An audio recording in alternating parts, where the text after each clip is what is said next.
I am here at Resi Boston June with Shyam Parekh from Elastrin Therapeutics. Shyam, thank you for coming to Resi. It is a great conference. I'm meeting some wonderful ecosystem here all across the world. I think Resi is a perfect, I would say, a forum and a partnering system.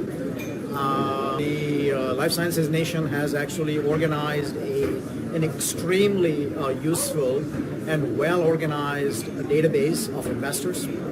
So if you have not done so, there is actually a subscription-based service that Life Sciences Nation offers.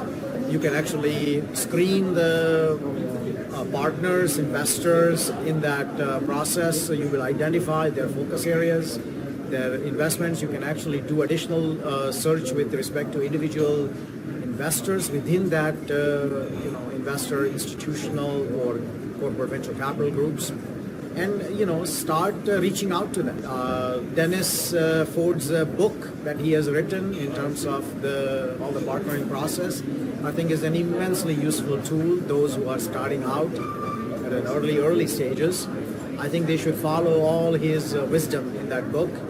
And then the tool that are actually set up here on the Life Science Nation's Resi conferences in terms of partnering process is fantastic. I think this is but don't expect to walk away with a check in your hand.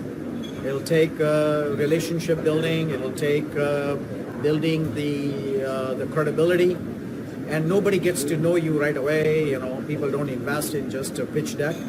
So, have an earnest pitch and then show them the roadmap of how you want to achieve the goals that you have articulated in your pitch. So I come back to Resi in September, and I will be here for the September conference, where the idea here is that I want to set the stage for follow-on conversations, and in September I will be ready with our large animal study data, and that will be the time to really wrap up our pre-IND, pre-sub discussions as well with those data, and then gain additional confidence from the investors. Tell us a little bit about Elastrin Therapeutics. Elastrin Therapeutics is a company that started out of the basic research at Clemson University, licensed out of the Clemson University Research Foundation. It was founded in 2017. The entire technology platform is built off of the research of two professors, Professor Naren Devare and Professor Charles Rice at Clemson University. Professor Devare has spent his entire career in looking at degradation of elastin fiber, and Professor Rice is the one who actually has designed and developed a monoclonal antibody. So our therapeutic journey is using this particular combination approach, addressing a peripheral arterial disease which has its root cause in the degradation of elastin fiber. This particular antibody targets degradation sites of elastin fiber, and that is a point in a site at which calcification in the medial arterial structure start converting the vascular smooth muscle cells into bone-like osteogenic structures, reducing the blood flow within the lower limbs, and that eventually is categorized under the peripheral arterial disease as critical limb-threatening ischemia.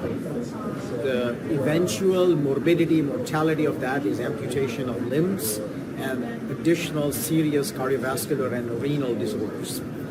So the idea here is to use this particular targeting moiety, the flexibzumab antibody, fully humanized, to take a payload of various chelating agents in the lipid nanoparticle liposomal formulations and target the delivery of this payload at the target site instead of delivering drugs systemically.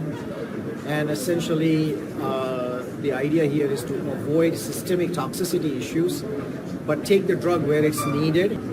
And the beauty of our platform is essentially this proprietary antibody. We have $17 million raised to date.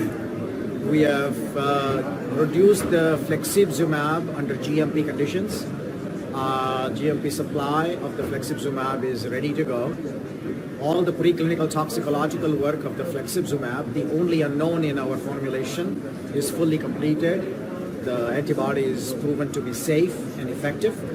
We have efficacy studies completed in the small animals, and we are currently doing the large animal studies, pig models of the peripheral arterial disease target with the reduction of calcium deposits at least to the tune of 50% or more in 1 to 3 injections.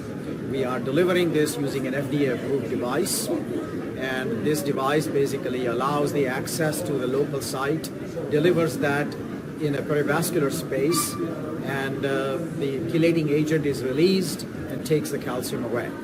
The key next step for us is to complete the phase 1, phase 2A clinical trial and establish the safety and the efficacy profile for our phase 2 readiness. Well, congratulations on your funding so far. That's impressive, and your progress in animal models.